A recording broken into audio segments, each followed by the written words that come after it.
46वां प्रकरण मोक्ष प्राप्ति। अक्टूबर 1962 में गुरुदेव पुनः उदयपुर पहुंचे। इस बार आपने राजयोग की अंतिम अवस्था असंप्रज्ञात समाधि की सिद्धि का निश्चय लिया। असंप्रज्ञात समाधि ही कैवल्य अवस्था मोक्ष कहलाती है। 1959 में चिंतपूर्णी में आप लय योग की सिद्धि के द्वारा यह अनुभव कर चुके थे कि एक ही चैतन्य सत्ता सर्वत्र व्याप्त है। वही निर्गुण निराकार तत्व सगुण साकार के रूप में अभिव्यक्त है। जिस चैतन्य चिन्मय तत्व को साक्षात कर आप आह्लादमय भक्ति रस से परिपूर्ण हो चुके थे, उसी पर ब्रह्म तत्व को आप अब राजयोग की सिद्धि द्वारा प्रत्यक्ष करना चाहते थे। आप अपने शिष्यों को बताया करते थे, आकाश रूपी समुद्र में सर्वत्र व्याप्त चैतन्य सत्ता जब त्रिगुणात्मक चित्त में प्रकाशित होती है तो वही चिति शक्ति कहलाती है। वही चिन्मयी चिति शक्ति बोधमयी परामाया पराम्बा कही जाती है। असीम परब्रह्म चैतन्य घन को सीमित चित्त के माध्यम से अभिव्यक्त करने व अमापी को माप में लाने से यह माया कहलाती है। इसी चिति शक्ति से अहम प्रकट होता है। अहम ही जीवत्व है। अतः माया भगवती ही जीव को उत्पन्न करने से जीवभूता कहलाती है। यह त्रिगुणात्मक चित्त की स्वामिनी है। अहम अर्थात जीवत्व का स्थान आज्ञा चक्र होता है। राजयोग के अभ्यास से संप्रज्ञात समाधि में प्रशांत चित्त अर्थात विशुद्ध बुद्धि तथा सात्विक अहम से विवेक ख्याति प्रकाशित होती है। चिन्मय चिति शक्ति ही संविद शक्ति है। वह अपरिणामी है, चित्त संघिनी शक्ति का परिणाम है। वह अतीन्द्रिय होते हुए भी प्रकृति का परिणाम है, जड़ है, परिणामी है। इन दोनों का विभेद में अनुभूत ज्ञान होता है। यही आत्मदर्शन है। कुछ योगी आत्मदर्शन को मोक्ष जान इसी में तृप्त रहते हैं, परंतु इसमें विशुद्ध अहम बना रहता है। द्वैत का अनुभव होता रहता है। इस अहम को भी चिति शक्ति के मूल पर ब्रह्म में विलीन करने को ही असंप्रज्ञात या निर्बीज समाधि कहते हैं। यह विशुद्ध अहम या जीवत्व ही वह बीज है जो संप्रज्ञात समाधि में आलंबन बनता है। इस जीवत्व या आत्म तत्व को उसके मूल कारण परब्रह्म व परमात्म तत्व में विलीन कर अद्वैत की अनुभूति करना ही मोक्ष है, कैवल्य है, निरालंब निर्बीज समाधि है, असंप्रज्ञात समाधि है। यही अध्यात्म विज्ञान की अंतिम व सर्वोच्च अवस्था है। यहां एक बात ध्यान देने वाली है, चिति शक्ति या माया जीव तथा परब्रह्म के मध्य में सुहती है। यह गुणों की स्वामिनी है, चित्त की आत्मा है। जीव का अपना अस्तित्व व अधिकार तो अहम रूपी जीव अर्थात आत्म तत्व तक ही है। शरीर में यह आज्ञा चक्र तक ही है। इससे ऊपर अपना साधन रूपी पुरुषार्थ काम नहीं आता। इसके लिए तो आत्म तत्व का दृष्टा ऋषि माया व पराम्बा से प्रार्थना ही कर सकता है कि वह अपना यह हिरण्यमय आवरण हटा ले। कबीर कहते हैं, घूंघट के पट खोल रे तो ही पिया मिलेंगे। वह घूंघट माया है। माया रूपी घूंघट के हटते ही उसके स्वामी पिया अर्थात परमात्मा के दर्शन होते हैं। परब्रह्म का साक्षात्कार होता है। यही मिलन है, अद्वैतावस्था है। यह माया रूपी घूंघट ही वह हिरण्यमय आवरण यानी सुनहरी स्वर्णमय पर्दा है जो अपने प्रयत्न से नहीं अपितु प्रार्थना से और ईश्वर प्रणिधान अर्थात इष्ट शरणागति से स्वतः ही हटता है।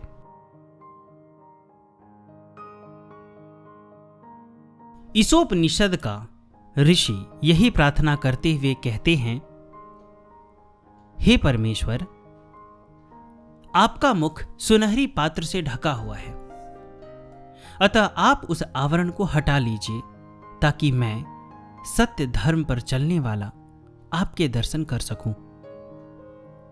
परंतु विद्या रूपी चिदात्मिका शक्ति वो माया ही जीव को जन्म दे जब अधोगामी अर्थात इंद्रियगामी होती है, संसारोन्मुख होती है, तो अविद्या माया कहलाती है। तब यह गुणों के अधीन तथा बंधनकारी हो जाती है। यही बंधन है। अक्टूबर 1962 तक गुरुदेव संप्रज्ञात समाधि की परम सिद्धि आत्मानुभूति से भी उपरत हो पर वैराग्य में अवस्थित रहते थे। अब आप विशुद्ध अहम को इसके मूल कारण पर ब्रह्म में लय करना चाहते थे। पराम्बा की करुणा तथा अपने गुरुदेव चंद्रमौली जी की कृपा से इसे सिद्ध करने के संकल्प से आप उदयपुर पहुंचे, परंतु बाई जी राजकुंड आपके वहां विराजते ही भक्तों की भीड़ से भर जाता था। अनुष्ठान हेतु एकांत स्थान की आवश्यकता थी। ऐसे में एक भक्त नाथूलाल जी ने अपने फार्म हाउस में अनुष्ठान करने की आपको प्रार्थना की। यह फार्म हाउस एकांत व नीरव स्थान था, जो बाद में पाद पद्मों के सेवन करने से नाथूलाल की बाड़ी नाम से प्रसिद्ध हो गया। इस बाड़ी में एक 14 बाई 14 की कुटिया थी। इसके उत्तर की ओर दरवाजा था तथा उत्तर पूर्व की ओर एक खिड़की थी। लगभग 4 महीने गुरुदेव ने यह अनुष्ठान किया। अंत में 40 दिन के काष्ठ मौन के साथ दिन भर में एक बार गाय के दूध का व्रत ले लिया। इस बार आपकी अंतरंग सेवा का सौभाग्य मिला उदयपुर के धर्म नारायण जी और श्री लाल सिंह जी सक्तावत को।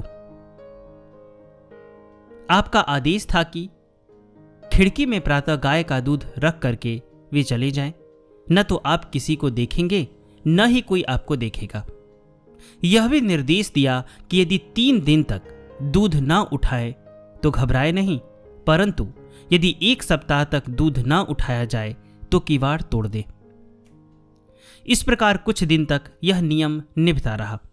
एक दिन धर्म नारायण जी ने दूध रखते समय खिड़की की झीनी दरार में से देखा कि गुरुदेव पद्मासन पर आरूढ़ धरती से 4 फुट ऊंचे हवा में तैर रहे हैं। वह घबरा गए। फिर एक दिन लाल सिंह जी सक्तावत ने एक कागज पर लिखा, गुरुदेव कैसा लग रहा है, और उसे दरार में से भीतर डाल दिया। उत्तर में दूसरे दिन गुरुदेव की हस्तलिखित पर्ची बाहर पड़ी थी, जिसमें लिखा था,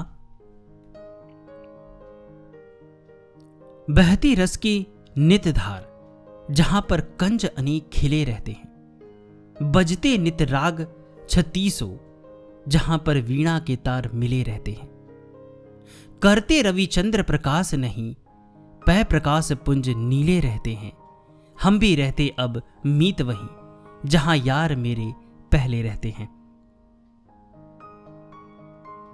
परंतु इस पर्ची को बाहर फेंकने के बाद आपने दूध लेना बंद कर दिया।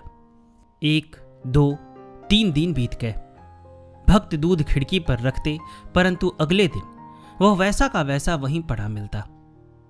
सभी भक्त अनिष्ट की आशंका से भयभीत हो गए, परंतु आदेश पालन की 7 दिन तक प्रतीक्षा करनी है, अतः सभी बाहर ही बैठे रहे।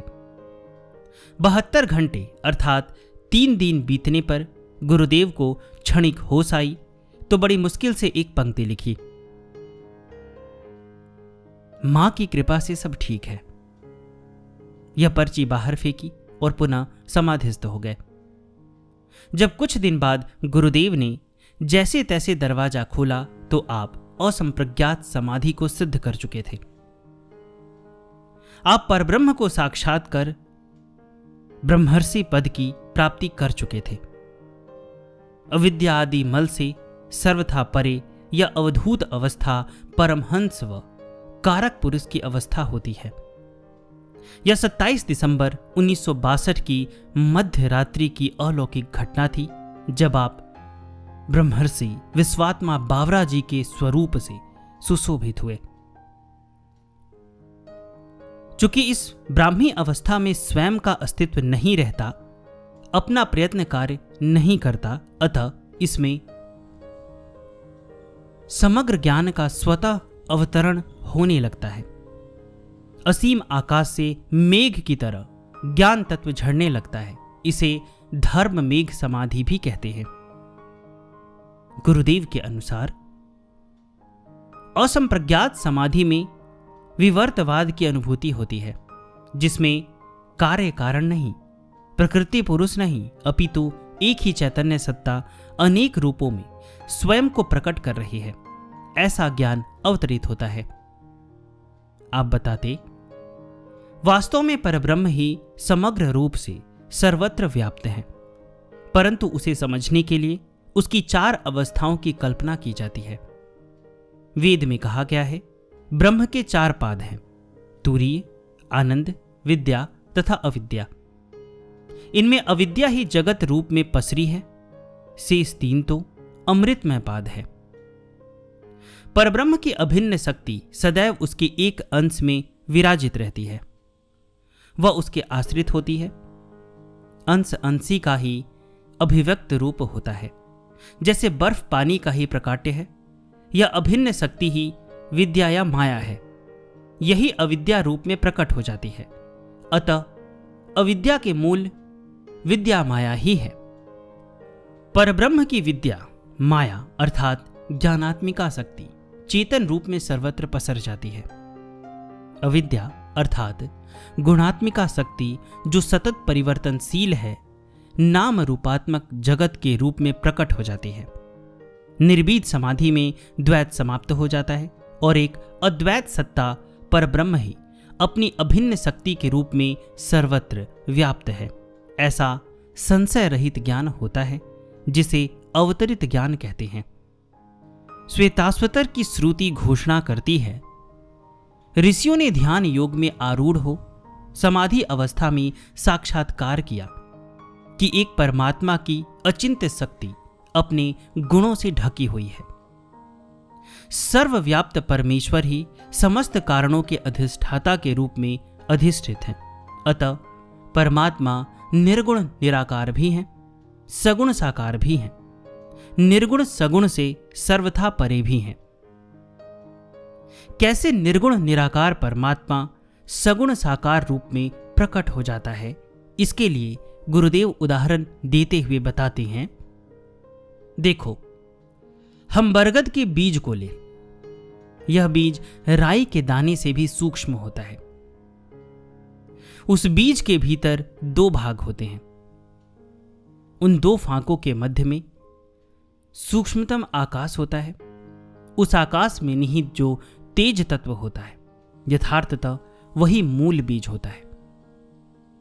बीज का ऊपरी भाग जो दाने के रूप में दिख रहा है, वस्तुतः वह सब बीज नहीं, वह तो खोल मात्र है, स्थूल शरीर है। बीज में निहित आकाश तत्व व तेज तत्व देखा नहीं जा सकता, वह अदृश्य, अग्राह्य, अनिर्वचनीय है, परंतु उसी निराकार तेज तत्व से ही विशाल वटवृक्ष प्रकट हो जाता है, अभिव्यक्त हो जाता है। तेज ही सूक्ष्म अपस तत्व में बदल जाता है और अपस तत्व ही फिर स्थूल अन्न में परिवर्तित हो जाता है। यह तेज अप अन्न ही वैज्ञानिक भाषा के गैसिक, लिक्विड तथा सॉलिड हैं।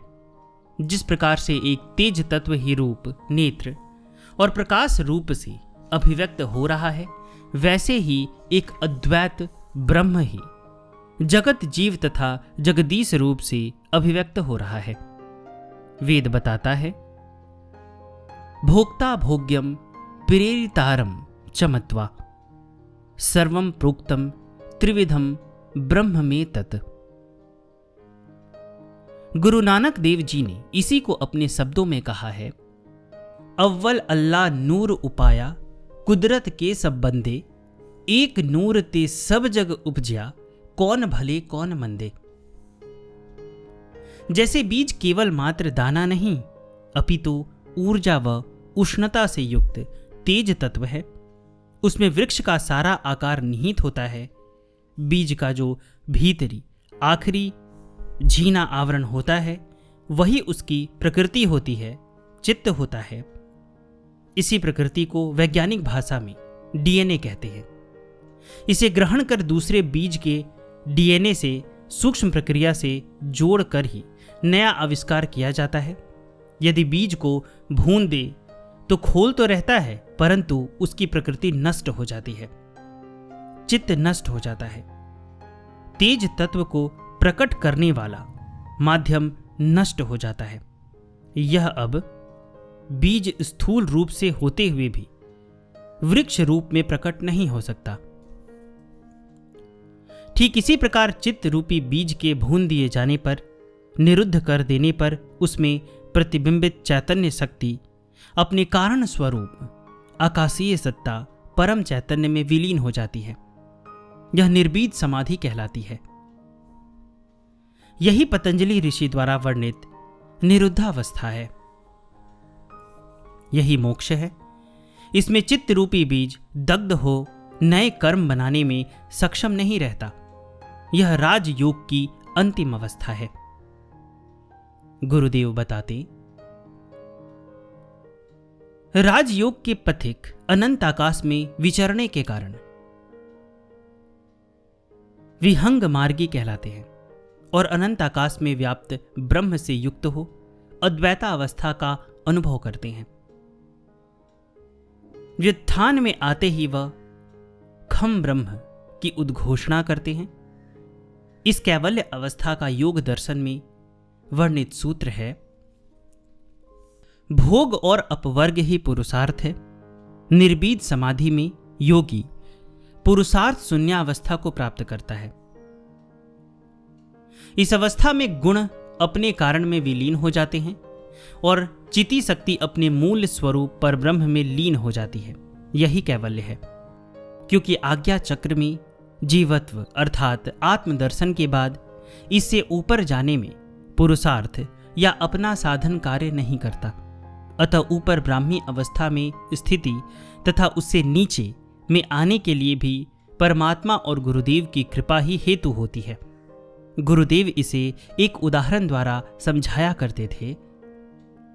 जैसे अपने देश में घूमने के लिए किसी की आज्ञा की जरूरत नहीं पड़ती, सर्वत्र घूम सकते हैं, परंतु अपने देश की सीमा लांघनी हो तो वीजा लेना पड़ता है, आज्ञा लेनी पड़ती है। इसी प्रकार से आत्म साक्षात्कार तक तो अपनी साधना अपना प्रयत्न कार्य करता है, परंतु आत्म पद से परमात्मा पद तक पहुंचने तथा वहां से वापस आने के लिए ईश कृपा तथा गुरु कृपा ही कार्य करती है। इस अवस्था में अधिक देर तक टिका नहीं जा सकता। ब्रह्मौक की स्थिति में अधिक समय तक स्थित नहीं रहा जा सकता। व्युत्थान में आना ही पड़ता है। निर्बीज समाधि में बीज या आधार नहीं रहता, अतः शरीर भी अधिक देर तक नहीं रह सकता। इसमें संचित तथा क्रियमाण कर्म ज्ञानाग्नि में दग्ध हो जाते हैं। व्युत्थानावस्था में प्रारब्धानुसार शरीर यदि रह जाता है तो प्रायः योगी ब्राह्मी स्थिति में स्थित रखते हुए जागतिक व्यापार से सर्वथा शून्य रहने लगते हैं। गुरुदेव यह भी बताते, जैसे कुम्हार एक बार चक्के को घुमा देता है तो कुछ देर तक वह बिना प्रयत्न के भी घूमता ही रहता है, इसी प्रकार पुरुषार्थ शून्य अवस्था में शेष सभी कर्म फल तो नष्ट हो जाते हैं, परंतु प्रारब्ध रहने से देह रह जाती है, लेकिन उसके रक्षण तथा संभाल की स्फुरना नहीं रहती। व्यथित होने के बाद इस ब्राह्मी अवस्था में कुछ योगी देह त्याग देते हैं, कुछ संसार से विमुख हो एकांत में पड़े रहते हैं, कुछ तुरीय अवस्था में निमग्न रहते हैं, परंतु कुछ जीवन मुक्त की अवस्था में शुद्ध चैतन्य स्वरूप में अवस्थित हो सबल स्वरूप से जगत में विचरते हैं और उनसे प्राणी मात्र का कल्याण होता रहता है। अविद्या आदि कलेशों के दग्ध बीज होने से अकर्तापन की स्थिति में भी कल्याण करने की स्फूर्णा रहती है, जिससे कर्म योग का संपादन होने लगता है। गुरुदेव मोक्ष प्राप्ति के पश्चात व्युत्थान अवस्था में इसी कल्याणकारी स्फूर्णा के अंतर्गत समाज में विचरते रहे।